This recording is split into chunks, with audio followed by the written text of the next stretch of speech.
Hello students, welcome back to science class of standard 6. This is the part 2 video of components of food. In this session, you will be learning about micronutrients, importance of nutrients, nutrients that boost the immune system, balanced diet, deficiency disease, summary, and you will be doing an activity based on the concepts that you have learned. Now let's move on to the session. Before moving on to today's session, let's recall the concept that you have learned in last session.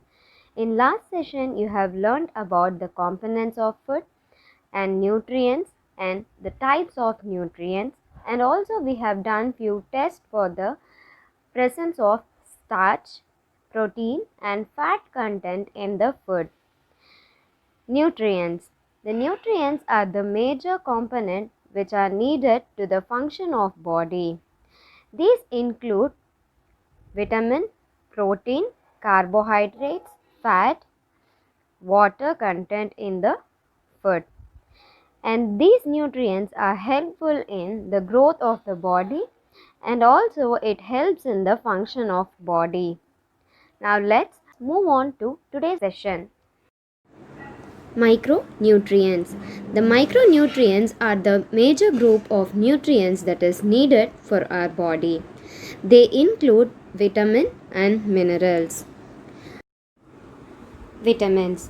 These are the necessary for energy production, immune system and other functions that are helpful in the function of our body. Vitamins are the organic compounds that are made from animal and plant source products. This boosts the immune system in our body. Minerals. Minerals are found in food like cereals, bread, meat, fish, vegetables, and these play the vital role in muscle contraction, fluid balance and many more things. Now let's learn about the importance of nutrients. The nutrients help in reducing the risk of some diseases which include heart disease, diabetes, stroke and some kind of cancers.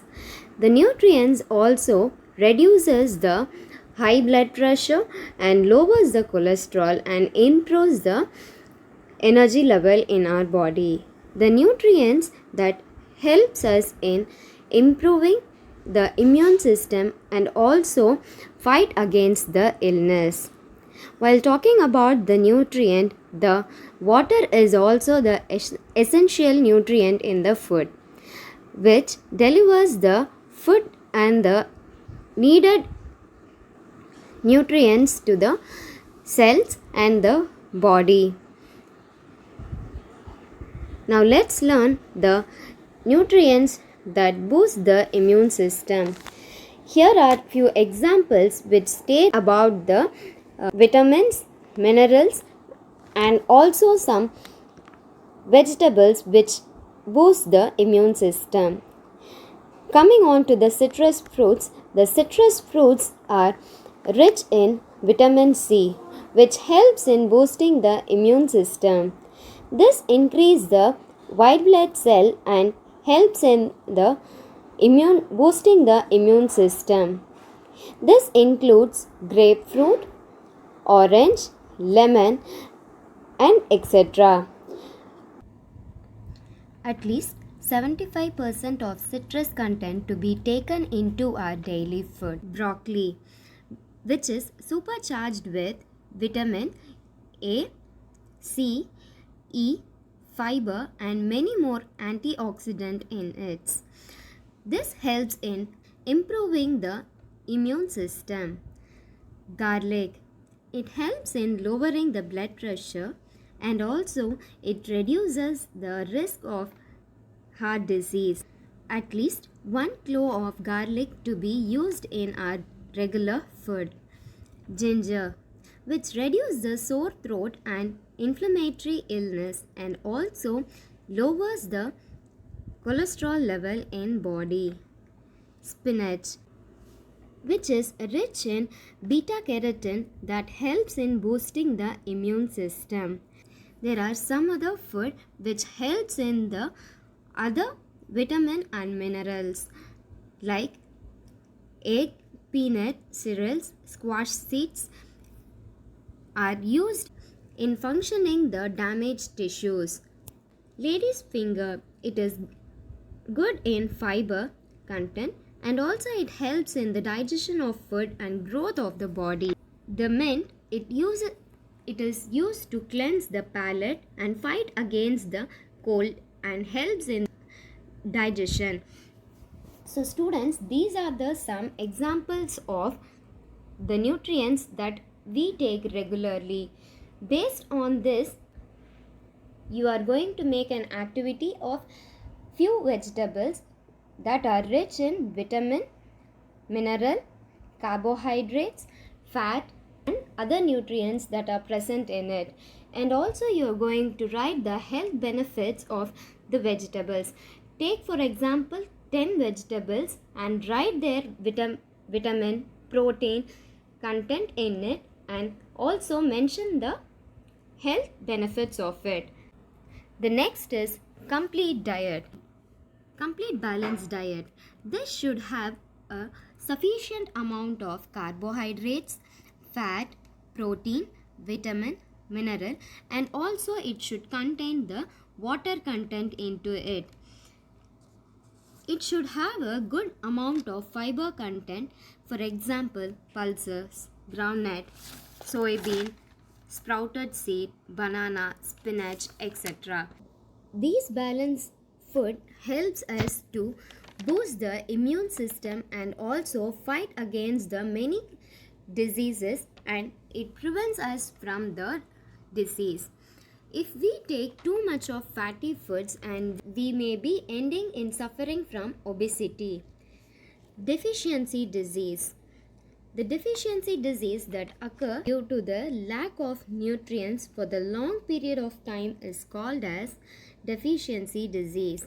If suppose we are not taking proper amount of protein content into the food, we may suffer from few diseases, whereas protein is the essential content in our food. We got to know that protein helps in repairing the body tissues and also it is helpful in fighting against the illness. So a balanced diet should contain of all nutrients into it. If we take good amount of the nutrients into our food, we will not suffer from the disease. Now let's see few examples of disease and disorder that are caused by deficiency of vitamin and minerals. Vitamin A. Deficiency that is occurred due to vitamin A are poor vision, loss of vision in darkness and sometimes complete loss of vision. So if we do not take the food which is rich in vitamin A and we may end up with loss of vision. Vitamin B1 which causes beriberi, that is of weak muscles and very little energy to do work. Sometimes we may feel tired. It is because of the weak muscles and there is no proper amount of vitamin B1 into our food. If there is no proper vitamin or the mineral into our food, we may face many kind of disease or disorder in our body. Vitamin C.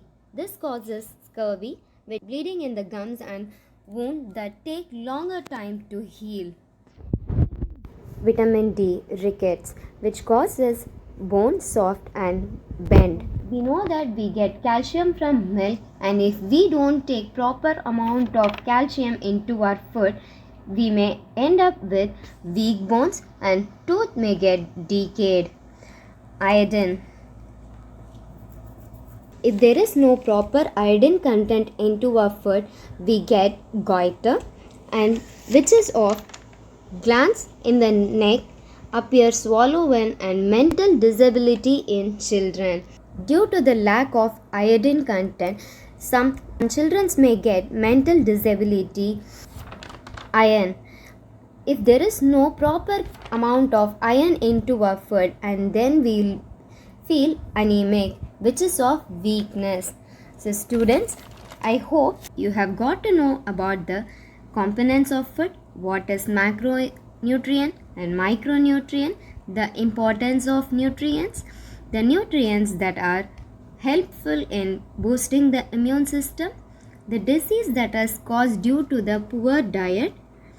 So don't waste the food, eat well, stay healthy, stay safe, and keep learning.